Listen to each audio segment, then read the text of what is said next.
আপনারা আমাকে কল দিয়ে তারপর হচ্ছে মেসেজ দিয়ে আপনারা আমাকে জিজ্ঞেস করতেছেন যে ভাইয়া আপনাদের দোকানে কি পার্সিয়ান বিড়াল আছে। তো আপনাদেরকে বলতেছি আপনারা ভিডিওটা না টেনে সম্পূর্ণ দেখুন। আসসালামু আলাইকুম, আপনারা সবাই কেমন আছেন? আশা করি ভালো আছেন। তো আপনারা যারা পার্সিয়ান বিড়াল খুঁজতেছেন তো আপনারা আমাদের দোকানে চলে আসেন। আমাদের থেকে দুইটা ভালো কোয়ালিটির পার্সিয়ান বিড়াল আছে, একটা হচ্ছে লাল আর একটা হচ্ছে সাদা। তো কারো থেকে লাগলে আমাদের দোকানে চলে আসেন। আমাদের দোকানের লোকেশন হচ্ছে যে নাজিরহাট জংকার মোড় দরবারে গেটের সামনে। দরবারে গেটে একটু সামনে হেঁটে আসলে আমাদের দোকান।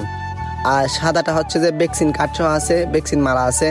সাদাটার বয়স হচ্ছে যে 2.5 মাস আর বড়টার বয়স হচ্ছে যে 3.5 মাস প্লাস। তো কারো থেকে লাগলে আমাদের দোকানে চলে আসেন। আমাদের থেকে এরকম পার্সিয়ান বিড়ালগুলা অ্যাভেলেবেল আছে, আমাদের দোকানে অ্যাভেলেবেল পাবেন। তো কারো থেকে লাগলে আমাদের দোকানে চলে আসেন। তো সবাই এই ভিডিওটা শেয়ার করে দিবেন, আপনার বন্ধুবান্ধব যারা বিড়াল নিতে চায় তাদেরকে শেয়ার করে দিবেন। তো সব ভালো থাকবেন। আসসালামু আলাইকুম।